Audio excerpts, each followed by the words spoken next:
Hello student, Vipin classes exam में आप लोगों का स्वागत है।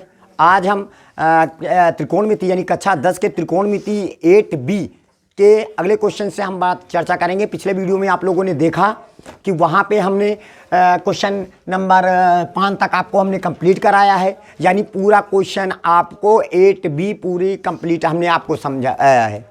आप जाके जो बच्चे नहीं देखे हैं वो पिछले में वीडियो में जा कर के वहाँ से एक नंबर से लेकर के 5 नंबर तक के सभी सवाल देख सकते हैं। ठीक है, आज हम जो वीडियो आज लेके आए हैं वो 6 नंबर से लेकर के आज पूरी प्रश्नावली इस वीडियो में आपको कंप्लीट कराएंगे। ठीक है, वीडियो को अंत तक देखिए ताकि आपको पूरा समझ में आएगा। जब आप अंत तक देखोगे तभी समझ में आएगा, अन्यथा ये समझ में नहीं आने वाला है। ठीक है, तो हर सवाल को हम मानते हैं कि जब हम समझाते हैं तो लड़कों को समझ में आ जाता है। बच्चा कहता है ये तो बहुत आसान है, लेकिन ये उसका भ्रम है। ठीक है, ये उसकी गलत फहमी है, क्योंकि आपको एक बार आप माइंड में रिवीजन जरूर करिएगा। इसको मानते समझ में आ गया, लेकिन आप घर में एक बार जरूर इसको देखिए, फिर एक बार सुबह देख लीजिए, एक बार शाम को देख लीजिए, आपको पूरा कॉन्सेप्ट आपको क्लियर हो जाएगा। जब आपको कॉन्सेप्ट क्लियर हो जाए तो आप क्या करो, उन्हीं सवालों को किसी दूसरे को पढ़ाइए, क्योंकि पढ़ने से ज़्यादा पढ़ाने पर नॉलेज बनता है। किसी दूसरे को बैठा करके उसको समझाइए, देखिए आपको वो बात कितना कॉन्सेप्ट के साथ समझ में आएगा, और सामने वालों को एक कॉन्सेप्ट के साथ समझाने की कोशिश करोगे। जब जहां पर कोशिश किया जाता है, कहते हैं लहरों से डर कर नौका पार नहीं होती और कोशिश करने वालों की हार नहीं होती है। तो आप सबसे पहले तो आप कोशिश करिएगा दूसरों को समझाने की, और ऐसी कोशिश करिए कि उसको हर बात समझ में आ जाए, ऐसी कोशिश होनी चाहिए।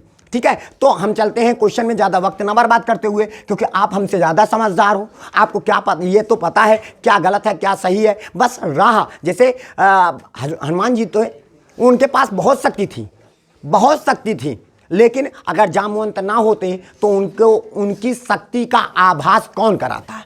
तो हम हुए जामवंत और आप हुए हनुमान जी। तो मैं आपको आपकी शक्ति का आभास करा रहा हूं कि आपके पास अथाह शक्ति है, आप पढ़ने में बहुत तेज हो। बस आपको हम जामवंत बन के याद दिलाने आए हैं कि बेटा तेरे पास इतनी शक्ति है, इतना साहस है, इतना धैर्य है, इतना मनोबल है कि आप हर चीज़ तैयार कर सकते हो। आप अपने को एक बार ये करिए कि मैं किसी से कम नहीं, I am best, I am best, I am best करिए, आपको हर चीज़ आसान लगने लगेगी। ठीक है, चलते हैं क्वेश्चन में। क्वेश्चन क्या कहता है, यदि थीटा बराबर 45 डिग्री तो सिद्ध करो कि, क्या सिद्ध करना है, थीटा का मान 45 डिग्री है और आपको सिद्ध करना, देखिएगा थीटा इधर भी है और थीटा उधर भी है। तो सबसे पहले हम यहाँ पे क्या करेंगे, इसका LHS पकड़ेंगे। क्या पकड़ेंगे, जो हमें सिद्ध करना है। हमें सिद्ध क्या करना है, 2 sin थीटा cos थीटा बराबर sin 2 थीटा सिद्ध करना है। तो इसका LHS पकड़िए, लिखेंगे 2 sin थीटा और cos थीटा। थीटा बराबर कितना दिया गया है, तो थीटा बराबर हम यहाँ पे लिखेंगे 45 डिग्री रखने पर, और रखिए तो हमारे पास आ जाएगा 2 लिखेंगे, और यहाँ पे क्या लिखेंगे, इनटू का सिंबल लगा दीजिएगा ना, और यह हो जाएगा साइन थीटा की जगह पर 45 डिग्री रखा जाएगा, और इनटू का सिंबल लगा देंगे, कॉस लिखेंगे थीटा की जगह पर 45 डिग्री। इतनी बात सबको समझ में आई। अब बताइए, अब यहाँ पे क्या लिखेंगे, 2 लिख लिया हमने। ठीक है, और गुड़े साइन 45 का मान, जरा देखिएगा साइन 45 का मान कितना होता है, 1/√2। तो आप यहाँ पे 1/√2 लिख दीजिएगा। ठीक है, कॉस 45 का मान कितना होता है, 1/√2 हो जाएगा। बात आ रही समझ में। अब 1 एक अन्नम 1 को 2 से गुणा करेंगे तो 2 एक अन्नम 2 हो जाएगा, बटे √2 गुणे √2 बराबर 2। 2 से 2 काट दिया, कितना आया 1। तो आपके पास LHS में कितना आया। अब हम कौन सा पक्ष पकड़ेंगे, अब RHS को पकड़ेंगे। तो हम RHS में आ जाते हैं। तो RHS हमारे पास क्या लिखा है, देखिएगा sin 2 थीटा लिखा है। क्या लिखा है, sin 2 थीटा। अब थीटा बराबर आप कितना रखोगे, 45, इसमें भी 45 रखेंगे, रखने पर आप रखेंगे। चलिए थीटा बराबर 45, तो आप यहाँ पे साइन लिखेंगे, 2 लिखेंगे और थीटा की जगह पर 45, 45 दूना 90, तो हमारे पास हो जाएगा साइन 90। अब साइन 90 का मान तो पता है ना, साइन 90 का मान कितना होता है, 1 होता है। तो आप यहाँ पे 1 लिख देंगे। तो आपने देखा LHS में जब सॉल्व किया थीटा बराबर 45 तो 1 आया, और RHS में जब थीटा का मान 45 रखा तो 1 आया। तो आपके हर दशा में दोनों में क्या आया, 1 आया। तो आप यहाँ पे लिख सकते हो LHS बराबर क्या हो जाएगा, RHS। That's all. सबको समझ में आ गया? कोई दिक्कत परेशानी? देखिएगा, अब ये 7वां नंबर बहुत बार लगवा चुके हैं आपने। पिछले जो 8A चैप्टर था उसमें ऐसे सवालों को हमने बहुत लगवाया था। ठीक है, कोई बात नहीं है, बहुत बच्चे थोड़ा सा कमज़ोर होते हैं, भूल जाते हैं, उनके लिए हम एक बार फिर से रिवीजन करा दे रहे हैं। जैसे देखिएगा, हमारे पास दिया क्या है, पहले तो हम ये बात पकड़ेंगे, हमारे पास दिया है, क्या दिया है हमारे पास? देखिएगा, कौशिक A बराबर हमारे पास 17/15 दिया गया है। ठीक है, तो आपको पता होना चाहिए कौशिक बराबर होता क्या है। कौशिक बराबर होता है कर्ण बटे लंब, कर्ण बटे लंब। देखिएगा, कौशिक बराबर फार्मूला क्या होता है? कौशिक बराबर होता है कर्ण बटे लंब। तो हमारे पास कर्ण का मान कितना है? 17 और लंब का मान कितना है? 15। हमें क्या नहीं पता है? आधार। क्योंकि ये चीज समकोण त्रिभुज में लगता है तो हम एक समकोण त्रिभुज बना देंगे। यहाँ पे क्या हो जाएगा? ये 90 अंश का हो जाएगा। अब ए बोला है तो यहाँ पे क्या लिखेंगे? ए, और ये बी, और ये सी। अब बताइए, दिया है कौशिक बराबर क्या होता है? फार्मूला होता है ना, कर्ण बटे लंब होता है। तो कर्ण का मान कितना है? 17। तो ये हो जाएगा, ये कर्ण है ना, क्योंकि 90 अंश के सामने वाली भुजा क्या होती है? कर्ण। और लंब कितना है? सामने वाली भुजा लंब। लंब कितना है? 15। ये हो गया। हमें क्या नहीं पता है? आधार। तो ये कैसा त्रिभुज है? तो आप यहाँ पे लिखोगे समकोण त्रिभुज ABC से। हो गया? इधर देखिएगा। अब बताइए काहे से प्रयोग करेंगे? पाइथागोरस से। किससे प्रयोग करेंगे? पाइथागोरस प्रमेय से। तो पाइथागोरस प्रमेय क्या कहती है? कर्ण का स्क्वायर बराबर आधार का स्क्वायर और प्लस का लंब का स्क्वायर। ठीक है, या कर्ण का नाम क्या है? AC। तो यहाँ पे क्या लिख देंगे? AC। आधार का नाम क्या है? AB। तो यहाँ पे लिखोगे AB। ठीक है, AB। अब उधर इसके बाद, और इसका नाम क्या है? BC। तो यहाँ पे हो जाएगा BC का स्क्वायर। बता रही समझ में? अब AC का मान कितना है? 17 का स्क्वायर, और बराबर AB का मान कितना है? पता नहीं, यही तो ज्ञात करना है। का स्क्वायर कर दीजिए, प्लस का BC का मान कितना है? 15। 15 का स्क्वायर कर दीजिएगा। कोई दिक्कत परेशानी? अब 17 का वर्ग 289 होता है। 17 का स्क्वायर कितना होता है? अब 15 का वर्ग 225। 225 प्लस में था, उधर बराबर के उधर उठ के जाएगा तो माइनस का 225 हो जाएगा। बराबर क्या हो जाएगा? AB का स्क्वायर। अब 289 में 25 को घटाओगे तो कितना आएगा? 64। तो बराबर क्या हो जाएगा? AB का स्क्वायर। और ये वाला स्क्वायर हट गया तो इधर अंडर रूट लग गया। तो AB बराबर कितना आ गया? 8। AB है क्या? आधार। आधार कितना निकल आया? आधार बराबर 8। अब हमें किसका मान ज्ञात सिद्ध करना है? सेक ए। अब बताइए, अगर हम आपसे कहें सेक ए बराबर क्या होता है, तो आप कहोगे आधार बटे कर्ण बटे आधार। क्या होता है? ये याद रखना, ये सूत्र है, कर्ण बटे आधार। तो आपके पास कर्ण का मान कितना है? 17, और आधार का मान आपने कितना निकाला है? 8। तो देखिएगा, अब यही तो सिद्ध करा रहा था कि सेक ए बराबर 17/8। तो सेक ए बराबर 17/8। इस तरह ये क्या हो गया? प्रूव्ड हो गया। ठीक है, उम्मीद है आप लोगों को समझ में आया होगा। अब हम चलते हैं अगले क्वेश्चन में। अगला क्वेश्चन क्या कहता है? चलिए अब चलते हैं 8वें नंबर क्वेश्चन में। 8वां नंबर क्या कहता है? निम्न के मान ज्ञात करो। यानी आपको इनके मान ज्ञात करें। 8वें के 2 पार्ट हैं, पहला पार्ट, दूसरा पार्ट। दोनों पार्टों को हम बताते हैं आपको। जैसे क्या मान ज्ञात करना है? देखिएगा, cos 60 इंटू का मतलब गुणा, cos 30 माइनस का sin 60 और sin 30। बस आपको वैल्यू पुटअप करना है।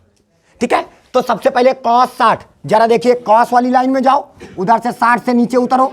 तो cos 60 का मान कितना होता है? 1/2 लिख दीजिएगा, गुणे का सिंबल लगा देंगे। और cos 30 का मान, cos देखिएगा, cos वाली लाइन इधर से 30 वाली लाइन, तो हमारे पास कितना आया? √3/2 माइनस का sin 60 का मान कितना होता है? √3/2। तो यहाँ पे हो जाएगा √3/2 गुणे sin 30 का मान कितना होता है? 1/2। तो यहाँ पे 1/2 रख देंगे। देखिएगा, √3 का नाम √3 और बटे 2 दूनी 4। √3 का नाम √3 और बटे 2 दूनी 4। तो ये देखो, माइनस का ये प्लस का कैंसिल आउट हो गया। तो आपका आंसर, ठीक है, इधर 2 दूनी यहाँ पे क्या हो जाएगा? 2 दूनी 4 हो जाएगा। देखिए, √3/4 से √3/4 कैंसिल हो जाएगा। तो हमारे पास क्या बचा? 0। यही इसका आंसर हो जाएगा।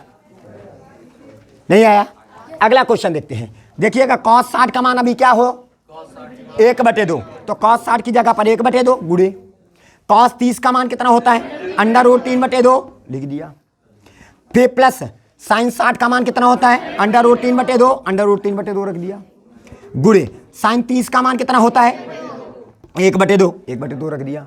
अब √3 का नाम √3/4 प्लस का √3 का नाम √3 बटे के तो जाएगा 4। अब यहाँ पे देखिएगा दोनों के हर क्या है, बराबर है, लासा कितना आएगा 4। जब दोनों के हर बराबर लासा 4 आ जाएगा तो ऊपर √3 प्लस √3 तो कितने हो गए, 2 √3 हो गए।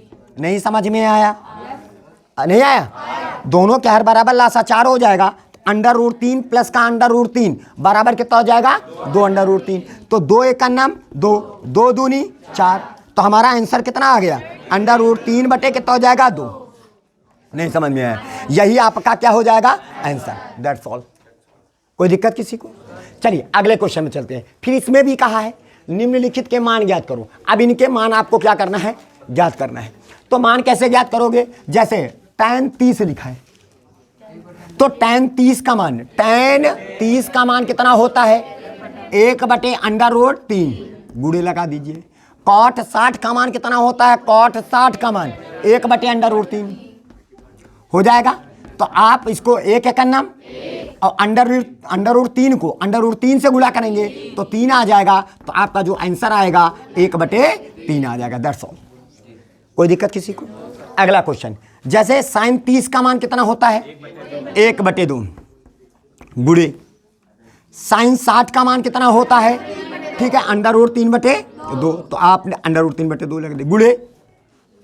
समझ में आ रहा है कि नहीं आ रहा है? ठीक है। और फिर sin 45 का मान कितना होता है, 1/√2, 1/√2। बस ऊपर वाले का गुणा कर लेते हैं और नीचे वाले का गुणा करेंगे। बात आ रही समझ में? तो इधर बराबर का सिंबल लगाते रहना, नहीं तो ऐसे गलत हो जाता है, माना जाता है। ठीक है, इसको बराबर का सिंबल लगाते रहना। √3 का नाम √3 को 1 से गुणा करेंगे तो √3, 2 दूनी 4, बचा कौन, √2। बस यही हो जाएगा आपका आंसर। ठीक है। अब देखो, अब ये पूरी प्रश्नावली आपकी कंप्लीट हुई। ठीक है, तो ये पूरी प्रश्नावली अब आपको कंप्लीट हो गई। तो आपको उम्मीद है कि ये सारे सवाल आपको अच्छे से समझ में आए होंगे। पूरी प्रश्नावली पूरी कंप्लीटली आपको समझ में आया होगा। बात आ रही समझ में? तो आज अगर जो भी बच्चे हमारे साथ नए जुड़े हैं तो प्लीज़ हमारे चैनल को सब्सक्राइब करें, लाइक करें और बेल आइकन का बटन दबाएं। ठीक है, ताकि इसी तरह के वीडियो आपको मिलते जाएंगे। ठीक है, तो आज हम पर डे की तरह आज आप लोगों के एक हम स्टोरी सुनाने जा रहे हैं। जो स्टोरी है सिर्फ आपका 5 मिनट बर्बाद होगा। स्टोरी सुनने का तात्पर्य ये होता है, स्टोरी हमें इस वजह से नहीं सुनाते हैं क्योंकि आजकल का जो कल्चर है वो सभ्यता संस्कार पूरी तरह से ख़त्म हो चुका है। बच्चा अपने माता पिता की इज्जत नहीं करना चाहता है, बच्चा अपने माता पिता की इज्जत नहीं करना चाहता है और जो मन होता है वो कर रहा है।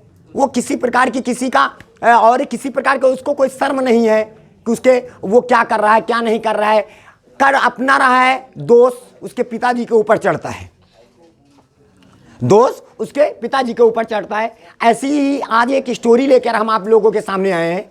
स्टोरी कुछ इस प्रकार है। एक बेटा था, एक पिता थे, उसका एक बेटा था। एक पिता थे, उसका एक बेटा था। और एक दिन क्या हुआ, वो अपने स्कूल गया, विद्यालय गया। बेटा बड़ी क्लास में पढ़ता था।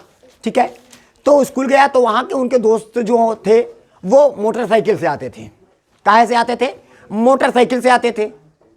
तो ये बेचारा साइकिल से जाता था, ये साइकिल से जाता था। दोस्तों को मोटरसाइकिल से आते हुए देख करके उसके मन में ये कामना आई कि काश मैं भी मोटरसाइकिल से आता। ये मन में विचार लेकर वो घर पहुंच गया और घर पहुंच करके अपने पिताजी से उसने जिद किया। अपने पिताजी से उसने जिद किया। ठीक है, अपने पिताजी से उसने जिद किया कि पिताजी मुझे मोटरसाइकिल चाहिए। पिताजी ने झल्लाते हुए कहा, बेटा कहां से तुमको मोटरसाइकिल दें, यहां पे तो खाने के लाले पड़े हैं, तुमको हम मोटरसाइकिल 80,000 90,000 की मोटरसाइकिल कहां से लाके दूं। बेटे ने गुस्से में कहा, जो जमा पूंजी रखे हो उससे निकाल के दो, मुझे मोटरसाइकिल चाहिए। तो इस पर पिता ने और झिल्ला के कहा, नहीं दूंगा। इतने में बेटे ने गुस्सा होकर बोला मैं जा रहा हूं, मैं अब लौट कर दोबारा वापस नहीं आऊंगा। बेटा क्या हुआ, जल्दी में कपड़े पहने, चप्पल पहने और घर से निकल गया। घर से पैदल निकल गया। जब वो रास्ते में जा रहा था तो अचानक उसके पैर में कुछ चुभा। ठीक है, जब उसको चुभ गया तो उसने सोचा क्या चुभा, तो उसने देखा, जैसे ही अपने पैर को उठाया, पैर को देखा तो देखा कि उसने गलती से जल्दी में अपने पिताजी की चप्पल पहन के चलाया। गलती से जल्दी में उसने पिताजी के चप्पल पहन के चलाया और उस चप्पल में अनेकों छेद थे। उस चप्पल में अनेकों छेद थे। वो बच्चा जो 4 कदम चलने में उसको तकलीफ होती थी, वो चप्पल पहन के उसके पिताजी ने सोचो कितनी महीनों उस चप्पल को पहन के बिताया। उसने ये नहीं सोचा, उसने चप्पल देखा कि अरे ये तो गलती में हमने पिताजी का चप्पल पहन के आया, तो कुछ नहीं, अब तो वापस लौटना नहीं था बेटे को। फिर आगे बढ़ा तो अचानक मन में ख्याल आया, ओह ये हमने तो पिताजी का पैंट भी पहना है, और पैंट में पिताजी का पर्स रखा हुआ था। पैंट में पिताजी का पर्स रखा हुआ था।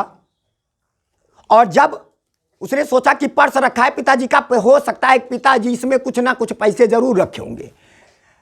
जैसे उसने पर्स निकाला, पर्स में खोला तो पर्स में तो पैसे नहीं थे, लेकिन उसमें एक डायरी थी। उसमें एक डायरी थी और उस डायरी को उसने सोचा कि डायरी में लिखा होगा कुछ हिसाब किताब, ऐसे वैसे फालतू वाली बातें। लेकिन सोचा कि देखते हैं क्या लिखा है। उसने डायरी को निकाला और डायरी को निकालते ही जैसे ही पहला पन्ना पढ़ा, उसकी आंखें भौचक्का हो गई। अब सोचिए उस डायरी में लिखा क्या था। उस डायरी में यह लिखा था कि बेटे के लैपटॉप के लिए 50,000 रुपए उसने कर्जा लिया था। एक बार क्या हुआ था, बेटे ने इससे पहले जिद किया था। इससे पहले उसने जिद किया था कि मुझे एक लैपटॉप चाहिए, तो पिता है। अब बेटे तो आजकल के लड़के क्या होते हैं, जिदिया जाते हैं, लैपटॉप चाहिए, वो चाहिए, फलाने को चाहिए, साइकिल चाहिए। सोचे, ये कभी नहीं सोचा कि वो कहां से लाएंगे इस चीज को। तो उस डायरी में लिखा था कि बेटे के लैपटॉप के लिए 50,000 उसने कर्जा लिया था, बेटे के लिए। और फिर जब दूसरी लाइन उसने पढ़ी तो सोचा है लैपटॉप के लिए पापा ने कर्जा लिया था। ओह, फिर आगे उसने दूसरी लाइन पढ़ा। एक बार और वो गुस्सा आ गया, बच्चा गुस्सा हो गया था, पिताजी से जिद किया कि मुझे कैमरा चाहिए। तो देखा कि कैमरे के लिए 3,000 रुपए दूसरे व्यक्ति से उसने कर्जा लिया था। उसको भी वो एक रेड लाइन से उसको काटता गया। मतलब उसमें क्या लिखा था कि बेटे के लैपटॉप के लिए 50,000 लिखा था। तो फिर उसके ऊपर रेड कलम से कटा हुआ था कि इसका मतलब उसने कर्जा लिया था और पिता ने वो कर्जा भर दिया। अब वो कर्जा उसके ऊपर से खत्म हो गया। फिर दूसरी लाइन में लिखा था बेटे के लिए कैमरे के लिए 3,000 उसने दूसरे से कर्जा लिया था और वो कर्जा ले करके बेटे को कैमरा गिफ्ट किया, कैमरा दिया, क्योंकि एक बार दूसरी बार वो कैमरे के लिए जिद दिया गया था। और देखा तो 3,000 कैमरे के लिए लिखा था, तो उस कैमरे पर भी रेड लाइन लगा था कि कैमरे के लिए भी वो पैसा जिससे लिया था उसको वापस किया। सोचो कहीं से भी वापस किया होगा, कमा उमा के 1-1 रुपए इकट्ठा करके तब भी वापस किया होगा। तीसरी बार बेटे के मोबाइल के लिए 15,000 रुपए लोन लिया। एक बार बेटा इससे पहले कई बार जिद्दी आया था, तो मोबाइल के लिए 15,000 कर्जा लिया था, तो बेटे के लिए मोबाइल भी दिया, उसमें भी लिखा था, लेकिन उस पर रेड कलम नहीं लगा हुआ था। इसका मतलब वो कर्जा आज भी उस पिताजी के ऊपर लदा हुआ था, जिससे उसने कर्जा लिया था, आज भी उसको पैसे नहीं दिए थे। और फिर लिखा हुआ था नीचे अपनी शौक लिखी तो वो फ्रंट पेज में लिखा था, ऊपर सबसे फ्रंट में लिखा था कि अपनी शौक, यानी पिताजी की क्या शौक थी। पिताजी की शौक थी काश मैं अपने लिए एक नया जूता खरीदता हूं। तो उसने जल्दीबाजी में क्या किया, उसने अपने चप्पल को देखा, वही तो पिताजी के चप्पल के टूटे थे। तो सोचिए, उनकी इन जरूरतों को पूरा करने के लिए पिताजी अपनी शौक को खत्म कर दिया। मतलब उसकी एक ही शौक थी, किसी भी तरह से कोई नया जूता पहना जाए। लेकिन पिताजी अपनी वो भी शौक को खत्म कर दिया और बेटे की शौक के आगे अपनी शौक को नस्तो नाबूद खत्म कर दिया। आज वो देखा पढ़ा तो बेटे की आंखों में आंसू, पश्चाताप ही पश्चाताप नजर आने लगा। उसने सोचा कि पिताजी मेरे लिए इतना कुछ किया, इतना पैसा कर्जा लिया मेरे लिए, और अपने लिए एक 200 रुपए का जूता ना खरीद पाए, और हमारी आवश्यकताओं की पूर्ति करते जा रहे हैं। उनकी लाइन लगी हुई है, उनकी लाइन लगी हुई है, और अपने लिए एक जूता भी ना ले पाए। फिर एक लाइन नीचे लिखी थी कि आज हमारे 3 महीने से मेरा बनियान फटा हुआ है, बनियान के लिए हम 200 रुपए 300 रुपए कल परसों तक बनियान लेना है। क्या लेना है? बनियान। तो उसको याद आया, हाँ पिताजी तो बनियान फटी बनियान पहनते हैं, और अपनी बनियान को देखा तो एकदम नई बनियान, क्योंकि पिताजी ने अपनी बनियान ना खरीदते हुए बेटे की बनियान को खरीदा, उचित समझा, अपनी शौक को वहां पर भी खत्म कर दिया और बेटे के लिए एक बनियान खरीदी। वहां पर अब पिता ने अपने लिए भी बनियान नहीं खरीदा और अपने बेटे के लिए खरीदा। उसकी आंखों में आंसू की धारा बहने लगी बेटे के। वो उस चप्पल को उठाया और नंगे पांव घर की ओर भागा। तो दौड़ते दौड़ते जब घर पहुंचा तो देखा कि उसकी माता नहीं थी, माता गुजर गई थी। देखा घर में पिताजी नहीं। अब पिता सोचे कहां गए पिताजी। और एक बात और रह गई थी, जब उसने लास्ट पन्ना डायरी का खोला, जब वो पढ़ रहा था वहां पे, तो जब लास्ट पन्ना उसने डायरी का खोला तो नीचे लिखा हुआ था डायरी में, बेटे के लिए 80,000 रुपए मोटरसाइकिल के लिए। बेटे के लिए 80,000 रुपए मोटरसाइकिल के लिए उसने एक सेठ से कर्जा लिया, 80,000 रुपए कर्जा लिया। बेटे की मोटरसाइकिल के लिए लिखा था, उसमें लिया। और जैसे ही ये बात को पढ़ा, बच्चे ने दौड़ते हुए घर की ओर नंगे पांव भागा। और जब घर पहुंचा तो देखा कि पिताजी घर में नहीं थे। अब जब पिताजी घर में नहीं थे तो सोचे पिताजी गए कहां। तो सोचा, याद आया कहीं 80,000 रुपए मोटरसाइकिल लेने तो नहीं गए।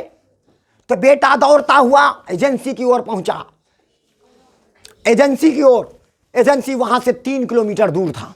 लेकिन बेटा पश्चाताप की आग में झुलस रहा था कि पिताजी ने अपनी पूरी शौक को खत्म करके मेरी सारी शौकों को पूरा किया।